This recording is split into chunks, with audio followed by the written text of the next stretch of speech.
Class 10th, Chapter 2, Structure of Chromosomes, Cell Cycle and Cell Division. Here in this video, I will cover the third topic of this chapter, that is the cell division, where we will discuss mitosis in detail. Firstly, you should know about what is cell division. Cell division क्या चीज़ है? एक ऐसी process जिसमें एक parent cell divide करता है दो न्यू डॉटर सेल्स में. सेल साइकिल हमने प्रीवियस वीडियो में पढ़ा है, जिसमें क्या था कि दो फेजेस होते हैं सेल डिवीज़न होने से पहले सेल साइकिल के. एक होता है नॉन डिवाइडिंग फेज, दूसरा होता है डिवाइडिंग फेज. जो सेल साइकिल का हमने पढ़ा हुआ था उसमें क्या था, इंटरफेस जो है वो नॉन डिवाइडिंग फेज है, मतलब इसमें सेल डिवाइड नहीं होता लेकिन सेल प्रिपेयर होता है अपने आप में ही कि वो आगे फर्दर डिवाइड हो पाए. तो फिर डिवीज़न वाला फेज़ आता है, that is the M phase. ये एम फेज़ में जो एम है, एम क्या है, ये दो वर्ड्स में स्टैंड होता है, दो डिफरेंट टर्म्स में. One is the meiosis and other one is the mitosis. That means M stands for either meiosis or mitosis. M phase में डिवीज़न होगी सेल की, दो तरह की डिवीज़न होती है, meiosis या mitosis. अब ये meiosis या mitosis कैसे पता चलता है कि कौन से सेल में क्या कौन सी चीज़ होगी? That depends upon the nature of the cell. Let's discuss the difference between meiosis और mitosis. माइटोसिस में सबसे पहला डिफरेंस क्या है कि माइटोसिस कौन से सेल्स में होती है? सोमैटिक सेल्स में. सोमैटिक सेल्स वो सेल्स होते हैं बॉडी के जो ग्रोथ करवाते हैं, रिपेयर करवाते हैं, रिप्लेसमेंट करवाते हैं, रीजनरेशन करवाते हैं. These are the function of somatic cells. So mitosis always takes place in the somatic cells. Meiosis, meiosis occurs in the germ cells. Meiosis किन सेल्स में होगी? Germ cells. जर्म सेल्स को हम reproductive cells भी बोलते हैं. That means ऐसे sales जो आगे गैमीट्स की फॉर्मेशन करवाते हैं, like sperm and ovum. Mitosis के केस में जो सेल्स बनते हैं, जो एक सेल है वो डिवाइड करेगा टू सेल्स में. But in case of meiosis one cell is divided into four cell. Mitosis में diploid cell produces diploid cells, but in case of meiosis diploid cell produces haploid cells. अब इसका क्या मतलब हुआ? Diploid cell, diploid होता है full set of chromosome. That means one set is having complete chromosomes. Example, if we are taking the example of human cell, that means they have 46 chromosome, means 23 pairs of chromosome. अगर उस cell में mitosis होती है तो वो आगे दो daughter cells देगी और दोनों डॉटर सेल्स के पास 46 क्रोमोसोम होंगे. दैट मीन्स कि डिप्लॉयड सेल से दो डिप्लॉयड सेल्स बने. मियोसिस के केस में क्या होगा कि डिप्लॉयड सेल जिसके पास 46 क्रोमोसोम है वो आगे फर्दर 4 सेल्स में डिवाइड हुआ और 4 सेल्स के पास 23 क्रोमोसोम्स है. That means half set of chromosome है. तो हम कहते हैं कि meiosis always produces haploid cells. इसी के बेसिस पे इनकी डिविजन्स को नेम दिया गया है. जो माइटोसिस है इसको इक्वेशनल डिवीज़न बोलते हैं, जिसमें डिप्लॉयड सेल्स को ही प्रोड्यूस करवा रहा है. और मियोसिस जो है इसको रिडक्शनल डिवीज़न बोलते हैं, जिसमें डिप्लॉयड सेल के क्रोमोसोम्स जो है वो हाफ हो जाते हैं और वो प्रोड्यूस करता है हैप्लॉयड सेल्स को. Then mitosis, mitosis cell division है जो सोमैटिक सेल्स में होती है, जिसमें दो डॉटर सेल्स बनते हैं और क्रोमोसोम नंबर जो है वो सेम रहता है सब में. तो ये सेल जो डिवाइड करेगा वो दो फेजेस में. सबसे पहले सेल का न्यूक्लियस डिवाइड करेगा, उस प्रोसेस को बोलते हैं karyokinesis. And the second is the cytokinesis, जिसमें साइटोप्लाज्म डिवाइड करेगा. सेल डिवाइड कैसे करेगा? सबसे पहले उसका न्यूक्लियस डिवाइड करेगा. जब एक से दो न्यूक्लियस बन गए फिर सेल का साइटोप्लाज्म डिवाइड करेगा. तो इन प्रोसेसेस को हम बोलते हैं कैरियोकाइनेसिस और cytokinesis. Karyokinesis, Cairo means nucleus, kinesis means division. So division of nucleus, and cytokinesis is the division of cytoplasm. Interphase जो कि नॉन डिवाइडिंग फेज होता है, ये एक ऐसा फेज है सेल का जिसमें cell is ready to divide their self.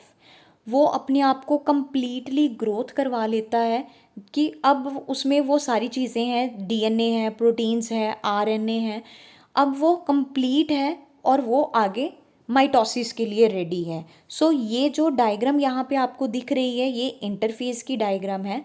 Animal cell में इंटरफेस की डायग्राम है ये, जिसमें प्लाज्मा मेम्ब्रेन है, न्यूक्लियस के अराउंड न्यूक्लियर मेम्ब्रेन, न्यूक्लियस के अंदर क्रोमेटिन मटेरियल है और न्यूक्लियोलस है। इसके अलावा इसमें सेंट्रियोल्स हैं। मियोसिस या माइटोसिस जो है ये प्लांट सेल और एनिमल सेल्स दोनों में होती है, यूकैरियोटिक सेल्स में होती है। तो ये वाला सेल जो है वो एनिमल सेल है। How you know that this is the animal cell? Because cell wall is absent and centriole is present. So mitosis के केस में अब ये इंटरफेस में सेल रेडी था डिवाइड होने के लिए, तो सबसे पहले इसका क्या होगा, न्यूक्लियस डिवाइड करेगा। तो न्यूक्लियस डिवाइड करेगा 4 फेजेस में, prophase, metaphase, anaphase and telophase की फॉर्म में। फिर उसके बाद जब ये न्यूक्लियस डिवाइड करेगा देन साइटोकाइनेसिस टेक्स प्लेस। सबसे पहले प्रोफेज। प्रोफेज में क्या होगा कि जो क्रोमेटिन मटेरियल होता है, थ्रेड लाइक स्ट्रक्चर्स होती हैं न्यूक्लियस के अंदर, वो एक कंडेंस फॉर्म में आ जाएंगी। कंडेंस फॉर्म में मतलब वो एक क्रोमोसोम्स की फॉर्म में आ जाएंगी। देन जो सेंट्रोसोम या जिसको हम सेंट्रियोल बोलते हैं, ये क्या करेंगे, ये ऑपोजिट डायरेक्शंस में मूव हो जाएगा। थर्ड, जो न्यूक्लियर मेम्ब्रेन है वो रप्चर होना शुरू हो जाएगी, डिसअपियर होना शुरू हो जाएगी और स्पिंडल फाइबर्स जो है वो बननी शुरू हो जाएंगी। So see this diagram, these are the phases of the prophase, late and early and late prophase. इसमें क्या हो रहा है, फर्स्ट डायग्राम में देखिए कि जो सेंट्रियोल है they starts moving opposite direction, opposite direction में मूव कर रहा है। क्रोमोसोम्स जो है वो बन गए हैं फ्रॉम द क्रोमेटिन मटेरियल। और जो सेकंड वाली में है वो न्यूक्लियर मेम्ब्रेन पूरी तरह से रप्चर होना शुरू हो गई है और स्पिंडल फाइबर्स जो है वो बननी शुरू हो गई। So this is all about the prophase. Second is the metaphase. Metaphase condition में क्या होगा कि जो क्रोमोसोम्स हैं सेल के, वो सारे के सारे क्या आ जाएंगे, इक्वेटर पे आ जाएंगे, एक लाइन में आ जाएंगे, स्ट्रेट लाइन में। So as shown in this diagram कि क्रोमोसोम्स गेट्स अलाइन और chromosome lies at equator. So this is the metaphase. The third phase is the anaphase. Anaphase भी दो कंडीशन में हम लेते हैं, अर्ली और लेट। इसमें कंसेप्ट कुछ भी अलग नहीं है, सेम ही रहेगा। आप इस डायग्राम को फर्स्ट वाली को देखिए। अर्ली एनाफेज में क्या हुआ कि जो क्रोमोसोम्स थे वो क्या हो गए, वो अपने सेंट्रोमियर से स्प्लिट हो गए, सेपरेट हो गए और दोनों डिफरेंट पोल्स पे जाना शुरू हो गए। और जो लेट वाले केस में है उसमें क्या हुआ कि क्रोमोसोम्स जो है वो अपनी रिस्पेक्टिव पोल्स पे आ चुके हैं और जो प्लाज्मा मेम्ब्रेन या सेल मेम्ब्रेन है इसमें क्या हो गई, अब कटिंग होना शुरू हो गई, काइनेसिस होना शुरू हो जाएगी।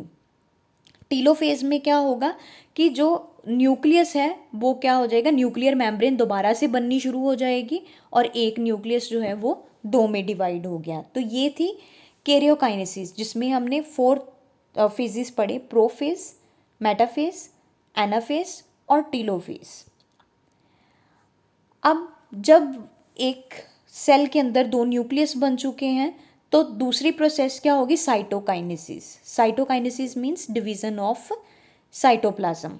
साइटोप्लाज्म जो है वो डिवाइड कर जाएगा, तो 1 सेल डिवाइडेड इनटू 2, 1 सेल जो है वो 2 में डिवाइड कर जाएगा। This is all about the mitosis. Mitosis takes place in plant cells as well as in animal cell. बस हमने पहचान कहाँ से रखनी है कि कौन सा सेल है, ये एनिमल है या प्लांट सेल है, वो कैसे पता चलेगा। एनिमल सेल होगा तो सेंट्रियोल प्रेजेंट होगा और सेल वॉल एब्सेंट होगी। अगर प्लांट सेल है तो सेल वॉल प्रेजेंट होगी और सेंट्रियोल एब्सेंट होगा। तो ये फीचर है एक एनिमल सेल का और प्लांट सेल का। Then the next term is the crossing over. Crossing over क्या चीज़ है कि अगर आप इस डायग्राम को देख रहे हो तो यहाँ पे होमोलोगस क्रोमोसोम्स हैं। होमोलोगस का मतलब होता है सेम क्रोमोसोम, जिनकी शेप, जिनका साइज जो है वो सेम होता है, उसको हम बोलते हैं होमोलोगस। ये होमोलोगस क्रोमोसोम्स हैं, पेयर ऑफ क्रोमोसोम है, 2 क्रोमोसोम है, एक ब्लू कलर का है, एक रेड कलर का है। जब इसमें क्रॉसिंग ओवर हुई, क्रॉसिंग ओवर का मतलब होता है कि जेनेटिक मटेरियल 2 सेम क्रोमोसोम्स में क्या हो गया, चेंज। तो हम इसको क्या बोलेंगे, crossing over is the exchange of genetic material. अगर आप सेकेंड वाली डायग्राम इसमें देख रहे हो तो ये क्या हो रहा है, एक्सचेंज हो रहा है, exchange of genetic material between non sister chromatids. Chromosomes की जो आर्म्स हैं उसको बोलेंगे क्रोमेटिड्स, और 2 डिफरेंट क्रोमोसोम्स की आर्म्स को नॉन सिस्टर क्रोमेटिड्स बोलेंगे, और इन दोनों में जो मटेरियल एक्सचेंज हुआ उसको हम बोलते हैं crossing over. This is all about the chapter 2।